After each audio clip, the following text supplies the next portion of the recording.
Third party CBSE के exam chief media के सामने आए और कहा इस बार सीबीएसई का असेसमेंट थर्ड पार्टी द्वारा किया गया है। क्या थर्ड पार्टी के द्वारा असेसमेंट करने से बच्चों के वाकई में मार्क्स कम हुए हैं या मार्क्स इंक्रीमेंट हुए हैं? क्या जो पूरे सोशल मीडिया पे बात चल रही है कि थर्ड पार्टी असेसमेंट के ही वजह से ही स्टूडेंट्स के जो मार्क्स हैं वो कम हुए हैं, इसका तो कोई पता नहीं। सीबीएसई ने ना ही इसके बारे में कोई सफाई दी, ना ही क्लियर करा कि थर्ड पार्टी से उन्होंने कैसे कॉपी चेकिंग कराई, थर्ड पार्टी कहाँ के थे, कैसे थे, कुछ रिवील नहीं करा। बस कहा ये थर्ड पार्टी असेसमेंट है पहला, बस सीबीएसई ने कहा।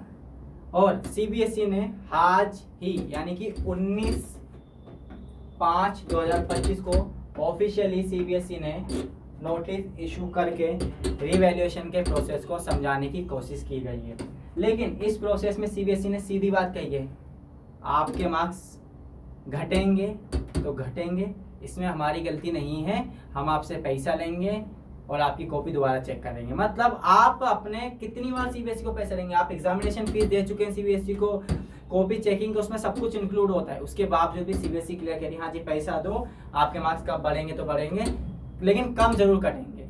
ये सीबीएसई ने क्लियर मेंशन करी, मतलब धमकी दे रही है सीबीएसई एक तरीके से आप लोगों को। तो क्या कुछ कहा है सीबीएसई ने, जरा उसे समझने की कोशिश करते हैं हम।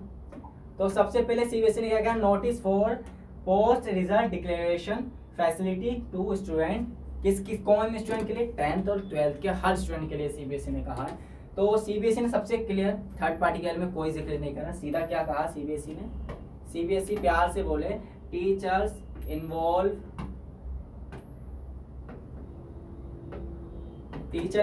In third party assessment. CBSE ने क्या कहा, जो टीचर हमारे इन्वॉल्व है थर्ड पार्टी असेसमेंट में है ही नहीं, जो टीचर थर्ड पार्टी असेसमेंट में इन्वॉल्व है वो ये है ही नहीं, मेंशन ही नहीं किया गया। Teachers involve in evaluation are from CBSE system. CBSE ने कहा ये जो टीचर्स इन्वॉल्व आपके मार्क्स को आंसर शीट को चेक करने के लिए वो सीबीएसई सिस्टम के ही है। और सीबीएसई ने क्लियर क्या कहा है, इवैल्यूएशन और is done under the supervision of CBSE. CBSE ने कहा कि ये सारे इवैल्यूएशन सीबीएसई के अंडर प्रोसीजर में हुआ है, अंडर गाइड सुपरविजन में हुआ है। और सीबीएसई क्या कह रही है कि इन दैट केस ये क्या है, एवरी कॉपी को चेक करने में 8 घंटे लग रहे हैं पर डे के, और एक दिन में 20 कॉपी चेकिंग हो रही है। सीबीएसई ने इस तरीके का क्लेम करते हुए कहा है कि जो भी करेक्शन है वो सर्वर चेक होता है, क्रॉस चेक होता है, ये होता है वो होता है। तो सीबीएसई ने अपनी सफाई में बहुत सारी बातें कही हैं। फिर सीबीएसई ने क्या कहा आप देखें, सीबीएसई ने फिर कहा answer book are checked and verified is done separate team of teacher. Separate teams के द्वारा की गई, सीबीएसई अपनी सफाई में कहा। और कहा there are many more steps ensure that की इवैल्यूएशन एरर फ्री। मतलब उन्होंने कहा कि जितने भी हम कोशिश करेंगे कि हर एक चीज को एरर फ्री हो। लेकिन उसके बाद सीबीएसई ने क्या कहा, there will be a possibility even taking many steps, यानी देयर विल बी एक चांस है इतने सारे स्टेप्स को फॉलो करने के बावजूद भी सीबीएसई खुद कह रही है कि मिस्टेक हो सकती है। तो सीबीएसई यानी चला क्या रही है, सीबीएसई एक प्रतिष्ठित संस्थान है हमारे भारत का, उसके बावजूद भी सीबीएसई कह रही है कि इतने सारे क्रॉस असेसमेंट के बाद भी गलतियां हो सकती है। तो अगर इतना बड़ा संस्थान कोई गलतियां करेगा तो स्टूडेंट्स कहाँ जाएंगे बताइए? सीबीएसई मेरा आपसे सवाल है ये सारे स्टूडेंट्स की तरफ से, आप स्टूडेंट्स की कॉपी चेकिंग करने में इतनी गलतियां कर सकते हैं तो स्टूडेंट्स कैसे आप पे विश्वास करेगा? इसको आपको फेयर बनाइए। आपको गठन हुए 1962 से सीबीएसई का गठन हुआ है। आज सीबीएसई को लगभग 50 से 60 साल हो चुके हैं, लेकिन सीबीएसई के क्या इतनी एक सुपरविजन स्ट्रॉन्ग नहीं हुआ आपका, जो आपने पीछे मेंशन किया कि हम सब कुछ क्लियर कर सकते हैं? तो आपको इसमें काम करने की जरूरत है सीबीएसई कि आप बच्चों के साथ जाति ना करें। मेरी हाथ जोड़कर आपसे रिक्वेस्ट है कि किसी भी स्टूडेंट्स के साथ आप जाति ना करें, उन्हें जो उनका हक है, क्योंकि बच्चा बहुत मेहनत से बोर्ड एग्जाम देने जाता है, पेरेंट्स उसे छोड़ते हैं, 3 घंटे तक कैंपस के बाहर रहते हैं।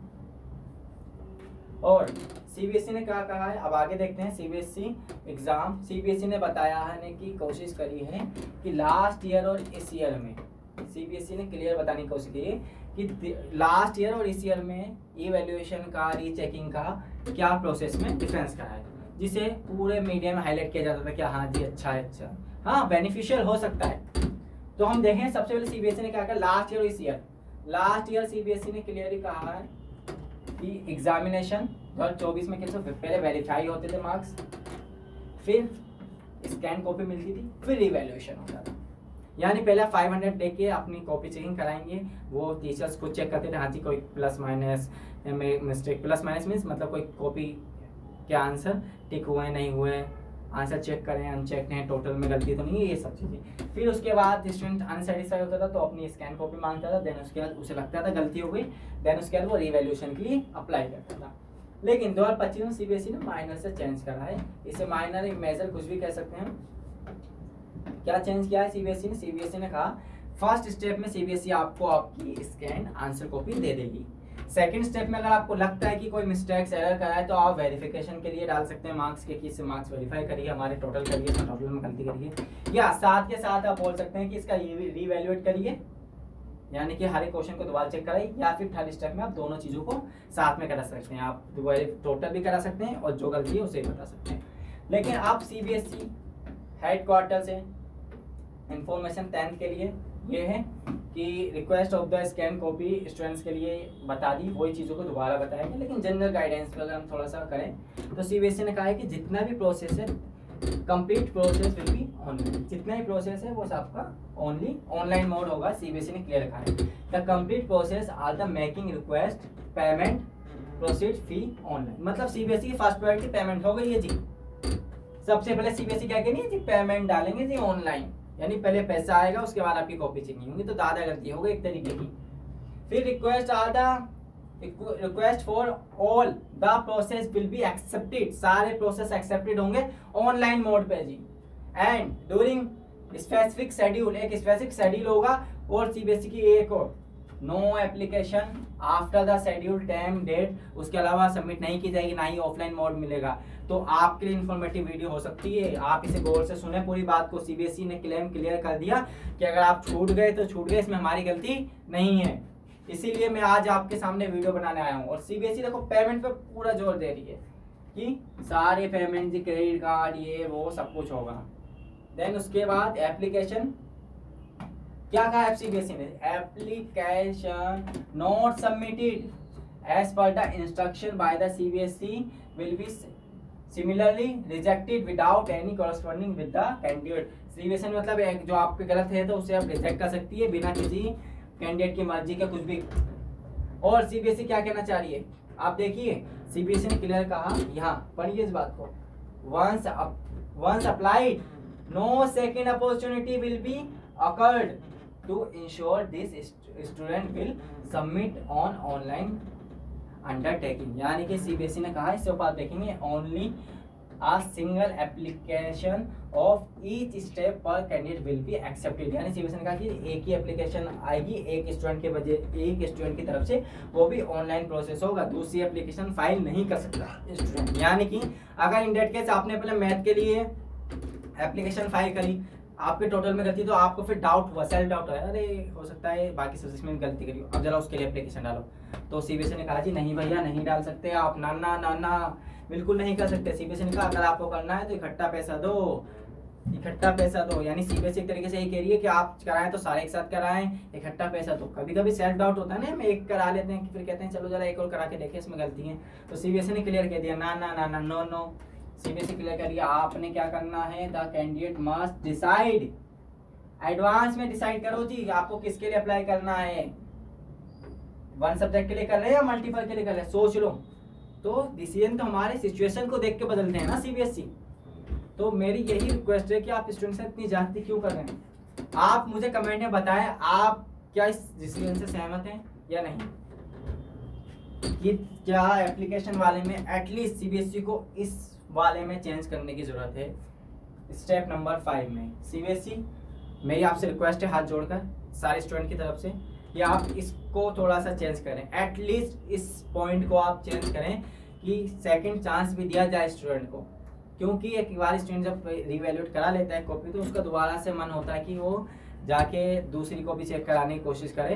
तो CBSE it's my humble request, please आप स्टूडेंट साथ जाती ना करें, इस पॉइंट को इस पे आप रीथिंक करें। चलें स्टूडेंट, अब थोड़ा सा आगे कर चलते हैं। तो सीबीएसई ने कहा है the board will be not responsible, और सीबीएसई ने फिर अपनी दादागर्दी करते हुए कहा कि हम बोर्ड रिस्पॉन्सिबल नहीं है जी, आपकी कॉपी को चेकिंग में टाइम लगे, कुछ भी लगे, डिले हो, वी आर नॉट रिस्पॉन्सिबल। सीधी बात, नो बकवास। इसमें आपका 11th में लॉस होता है तो होए, 11th की पढ़ाई करते हो तो करो, नहीं करते हो तो हम नहीं जानते। सितंबर में आपके 11th के एग्जाम होंगे, इतना हम जानते हैं सीबीएसई के। तो ऐसा नहीं हो सकता सीबीएसई, आप थोड़ा सा स्टूडेंट्स को मौका दीजिए, टाइम दीजिए इन सब चीज़ों को करने के लिए। इन केस वेयर सीबीएसई ने क्या कहा, there is a change in marks, increase and decrease, student क्या होंगे, तो वो क्या होंगे, surrender the marks statement cum, certificate में क्या लिखा जाएगा, सबको पता है कि सर्टिफिकेट में लिखा जाएगा कि असेसमेंट मार्क बढ़े हुए मार्क्स से रिवैल्यूएट। और सीबीएसई ने फिर कहा process fee at any step is not refundable, मतलब पहली गाइडलाइन में सीबीएसई ने कहा कि ऑनलाइन होगा, पैसा ऑनलाइन लिया जाएगा, और आखिरी में भी सीबीएसई ने कहा कि पैसा वापसी नहीं दिया जाएगा। मतलब शुरुआत से लेकर आज तक सीबीएसई ने सिर्फ पैसे की बात करी है। तो ये स्टूडेंट कहाँ से लाएगा इतना धन, बताइए आप। हर सब्जेक्ट को चेकिंग के लिए पहले वो बोर्ड के लिए देगा, इसके लिए देगा, इसके लिए देगा, कहाँ से लाएगा स्टूडेंट। और सीबीएसई ने कहा application of the obtained a photocopy of the evaluate answer book के बारे में उन्होंने कुछ इन्फॉर्मेशन दी गई है जो 10th 12th के लिए है। और आगे चलते हैं तो क्या कहा है सीबीएसई ने, any candidate will be eligible to apply verified, verification के लिए कौन एलिजिबल है, वही स्टूडेंट जिन्होंने फोटो कॉपी के लिए अप्लाई करा है, यानी स्कैन कॉपी के लिए अप्लाई करा। सीबीएसई क्लियर करिए कि जो स्कैन के लिए करेगा वही इवैल्यूएट करेगा, मतलब जो पहले 500 देगा, फिर दोबारा से 500 देगा, फिर पर क्वेश्चन 100 रुपये देगा। यानी सीबीएसई आपसे पैसा लेना चाह रही है, ये तो सीधे कड़े शब्दों में यही होता है। मैं सीबीएसई की निंदा नहीं कर रहा, लेकिन सच बता रहा हूँ, टेढ़े शब्दों में तो सीबीएसई यही कहना चाह रही है। अगर आप देखें तो यह सारी बातें सीबीएसई ने जो अपनी तरफ से कही हैं कि रिवैल्यूएशन वही करा सकता है। हो सकता है कुछ स्टूडेंट चाहते हैं कि मैं अपनी कॉपी ना मंगाऊं, डायरेक्ट टोटल में चेक करा लूं, तो ऐसा भी सीबीएसई ये वाला भी करेक्शन करिए। आप लास्ट ईयर वाला ऑप्शन भी रखिए कि दोनों ऑप्शन रखिए कि वो चाहे तो वेरीफाइड करा सकता है अपने मार्क्स को, टोटल करा सकता है दोबारा से, एंड कॉपी स्कैन भी मंगा सकता है। दोनों ऑप्शन रखिए ना, आपने पहला ऑप्शन को मतलब फर्स्ट प्रायोरिटी उसे दे दी, फिर कहा कि ये करना चाहते हो तो ये भी करो, ऐसा मत करें सीबीएसई। तो ये मेरा सेकंड सजेशन है आपसे। ये सारा सजेशन सभी स्टूडेंट्स की तरफ से है। और अगर हम आगे चलें, अब हम बात करते हैं कि सीबीएसई किस सब्जेक्ट के लिए कितना चार्ज कर रही है। तो ये हमारे ऑनरेबल क्या है, controller of examination, CBSE controller examination doctor संयम भारद्वाज, जिन्होंने प्रेस कॉन्फ्रेंस करके सारी चीज़ें बताई थी। फिर सीबीएसई लिखती है कि अब आपको बताते हैं किस तरीके से आपका मार्क्स के लिए आपको अप्लाई करना है। तो देखिए आपके लिए जो डेट्स हैं एप्लीकेशन के लिए, जो इम्पोर्टेंट डेट्स है स्टूडेंट अप्लाई करने की, वो है वेडनेसडे यानी कि 21 मई से 27 मई तक रहेगा रात के 12 बजे तक। किसके लिए, फॉर 12th क्लास स्टूडेंट, किसके लिए, 12th क्लास के लिए। उसके लिए फी पर सब्जेक्ट कितनी, स्कैन कॉपी 700 रुपये देनी पड़ेगी आपको पर सब्जेक्ट। एंड उसके बाद सीबीएसई ने कहा है verification of the marks revaluation के लिए क्या प्रोसीजर है, उसके लिए अलग से एप्लीकेशन होगी, ऑनलाइन एप्लीकेशन, लेकिन एप्लीकेशन एक ही होगी, वो आपका पोर्टल उसी पे आपको करना पड़ेगा। 28 तारीख से होगा 3 तारीख तक के लिए, 28 से 3 तारीख। कॉपी वेरिफिकेशन यानी टोटल में अगर आपने गलतियां करी है, टोटल में गलतियां करी हैं तो वेरिफिकेशन के लिए ये प्रोसेस है, यानी टोटल में गलती करी है। और पर क्वेश्चन आपको 100 रुपीज़ देना पड़ेगा, पर क्वेश्चन 100 रुपीज़। ये कब होगा, डेट याद रखें 28 से 3 के बीच में। क्या होगा, रीवैल्यूएशन या यो आपका वेरिफिकेशन मार्क्स का। और यहाँ देखें, और आपको कॉपी मंगाने की डेट कब है आपकी, स्कैन कॉपी, वो है 21 मई से 27 मई तक, यानी 21, 22, 23, 24, 25, 26, 27, यानी एक हफ्ते का टाइम दिया सीबीएसई ने। 7 दिन के अंदर आप कभी भी उसे फाइल कर सकते हैं, संडे हॉलीडे वगैरह कोई कंसीडर नहीं करेगा, सीबीएसई ने कहा। Thank you so much CBSE इतना आसान करने के लिए। अब हम देखते हैं 10th के लिए सीबीएसई ने क्या कहा है। सीबीएसई ने कहा है online process can be done in holiday. तो बहुत अच्छी इन्फॉर्मेशन सीबीएसई ने दी है ना, हॉलीडे पे कुछ नहीं होगा। और 10th के लिए क्या है, 10th के लिए जो एप्लीकेशन ओपन होगा आप देख सकते हैं 27 तारीख को 10th वाले स्टूडेंट घबराए ना, आपका टाइम भी आएगा, आपका है 27 तारीख, यानी 27 से 2 तारीख तक, 27 मई से 2 जून तक के लिए आप पे टाइम है। आप पर कॉपी स्कैन कॉपी के लिए 500 रुपीज सबमिट करके अपनी कॉपी मंगा सकते हैं CBSE से। और आपके लिए वेरिफिकेशन और रिवैल्यूएशन दोनों का टाइमिंग है 3, यानी कि दोनों के लिए सेम टाइम दे दिया गया है 3 से 7 के बीच में रिवैल्यूएशन वगैरह के लिए। इनका 6 तक का जो खत्म होता है, फिर आपका 3 से 7 तक का होता है। किसके लिए? 10th classes student. वह सब्जेक्ट आपको 500 देने हैं यहाँ भी, और 100 रुपीज़ पर क्वेश्चन देना है। यानी कि अगर आपका 100 रुपीज़, पहले आप 500 रुपीज़ देंगे, अपनी कॉपी मंगाएंगे, टोटल चेक करेंगे, कुछ गलती लगती है, फिर आप बोलेंगे टोटल में कमी है, यानी गलती CBSE की, पैसा आप देंगे 500 रुपये, जी टोटल कर दो हमारा, यानी टोटल करने के लिए भी आप उन्हें पैसा देंगे, गलती उनकी है, आप उन्हें उनकी गलतियाँ बता रहे हैं, देखो आपने गलती करी है टोटल करने में, तो मैं क्यों दूँ पैसा, यानी स्टूडेंट क्यों देगा पैसा आपको? आप कहने जी 500 रुपये दो जब हम टोटल करके देंगे, तो ये तो कोई बात नहीं हुई, स्टूडेंट्स के साथ जाती हो रही है जाहिर सी। और 100 रुपीज़ पर क्वेश्चन लेंगे जी हम, अगर उसमें भी आपको गलती लगती है। तो CBSE क्या करना, कि अपना क्या एक बिजनेस मॉडल बना लिया आपको बच्चों से पैसे लेने का। इसको थोड़ा सही करें, चार्जेस को कंसेशन करें, और दो मैंने जो सजेशंस दिए हैं स्टूडेंट्स की ओर से, सभी स्टूडेंट की यही डिमांड है, मैंने काफ़ी सारे स्टूडेंट से बात की है, उन सबकी यही डिमांड है, उन सबकी डिमांड को मैं लेकर अपनी आवाज़ द्वारा CBSE के आगे रखना चाहता हूँ। तो CBSE इस पर आप काम करें थोड़ा सा। तो और उसके बाद CBSE ने जो एप्लीकेशन आप वेरिफिकेशन के भरेंगे, उसके लिए कुछ स्टेप्स हैं कि पूरी कॉपी मिली नहीं मिली, चेक सारे क्वेश्चन हुए नहीं है, यस नो, इस तरीके से आपको मिलेगा सब कुछ। तो आशा करता हूँ वीडियो आपको अच्छी लगी होगी, इन्फॉर्मेटिव लगी होगी। अगर आप चाहते हैं कि नेक्स्ट वीडियो आए कि किस तरीके से आपको मार्क्स में जो कमियां हुई हैं, आपके टोटल में कमी हुई है, स्कैन कॉपी आप किस तरीके से अपनी मंगा सकते हैं, उसका क्या प्रोसेस है, किस तरीके से एप्लीकेशन भरी जाएगी, एक कैंडिडेट किस तरीके से एप्लीकेशन को भर सकता है, क्योंकि उसमें CBSE ने क्लियर कहा है कि इसमें फीस नॉट रिफंडेबल है और एप्लीकेशन एक ही बार जाएगी, मतलब एक ही बार एप्लीकेशन जाएगी और फीस वापसी नहीं आएगी। तो इसका मतलब अगर आपने गलत फॉर्म भर दिया और फीस दे दी, तो इसका मतलब आपका चांस गया वेरिफिकेशन का, कॉपी मंगाने का, रिवैल्यूएशन का। तो सावधानी से इस चीज़ को करें। अगर इसके लिए आप चाहते हैं कि सेपरेट वीडियो बने तो नीचे कमेंट करें, इसके लिए हम सेपरेट वीडियो बनाएंगे। और जब तक के लिए आप अपनी पढ़ाई करते रहिए, 11th क्लास अपनी बेस्ट ना करें स्टूडेंट। अगर आप आर्ट्स, कॉमर्स, साइंस जो भी स्ट्रीम लेना चाहते हैं उसे अपने स्ट्रीम्स को सिलेक्ट करें और पढ़ना आज से ही शुरू करें, क्योंकि सितंबर में आपके फर्स्ट टर्म के एग्ज़ाम रहेंगे। तो आपके पास जुलाई से अगर पढ़ने की सोच रहे हैं तो आपके पास टाइम बहुत कम रहेगा।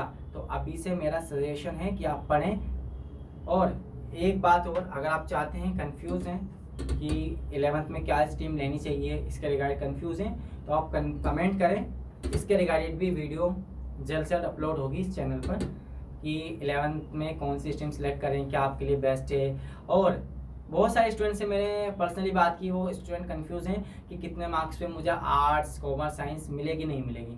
तो जो DOE दिल्ली की तरफ से, यानी कि मैं स्पेसिफिक दिल्ली के स्टूडेंट को हाईलाइट करके, DOE डिपार्टमेंट ऑफ एजुकेशन है दिल्ली का, उनकी ओर से जो नोटिस है एडमिशन क्राइटेरिया जो 11th का है, उसके ऊपर अगर आप चाहते हैं सेपरेट वीडियो बनाई जाए कि कितने परसेंटेज पे क्या मिलेगी। बच्चे कहते हैं जी मेरे टोटल परसेंटेज 70 हैं, क्या मुझे साइंस मिलेगी।